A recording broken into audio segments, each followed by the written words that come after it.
Last night, I had a chat with my husband about my career. From my first month after university, I have been blessed with full-time jobs, something that has eluded many of my mates. While I was always excited to start a new role, it wouldn't be long before discontent will set in and I would become anxious to leave. My last full-time job was with BBC Media Action, where I worked for 2 years, the longest I've ever stayed in one place. I left when the office had to scale down because of the pandemic.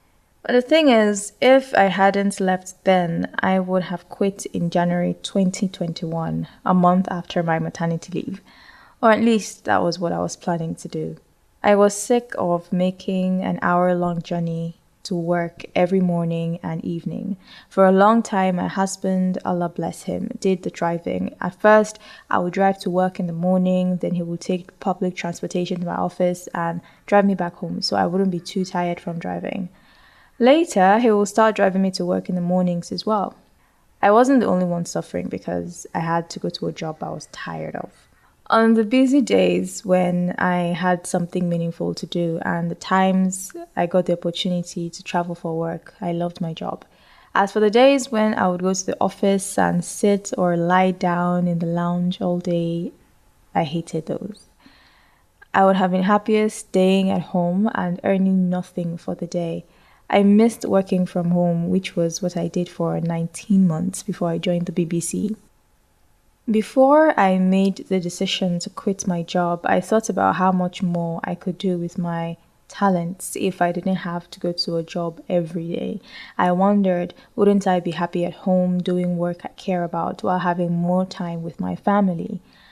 When the pandemic hit and the lockdown started, I found I was right. The money from my job wasn't worth the sacrifices I was making, and my husband assured me that he had my back. I didn't need to worry about finances. I'm writing this 6 months after I stopped working full-time. As fate would have it, I didn't have to quit my job because I lost the job before I could quit due to the whole pandemic wahala. The office ran out of funding to be able to keep all of us, so they had to let go of about half of the workforce.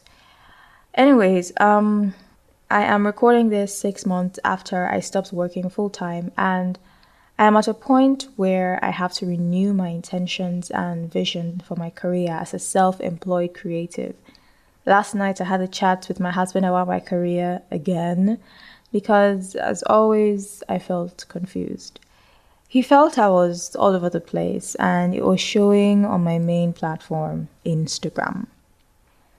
I took Salim King's class and bought his book in the hopes of finding clarity and direction, but that didn't quite work out as I thought it would.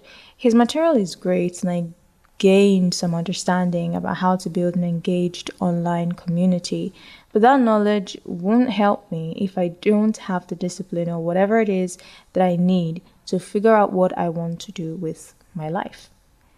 I want to make films, I want to make podcasts, I want to write books.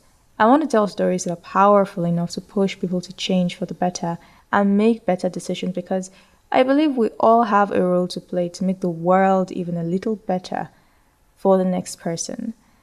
The problem is, everyone seems to be saying I need to focus on either podcasting or filmmaking or writing.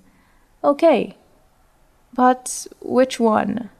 So, during my discussion with my husband, I decided I would focus on filmmaking. I would edit the unfinished projects on my computer, complete my abandoned scripts, and develop my incomplete ideas. I feel renewed on some level, but somewhere at the back of my mind, a little bug whispers, you could end up confused again. Boy, I wish I could squash that nagging bug.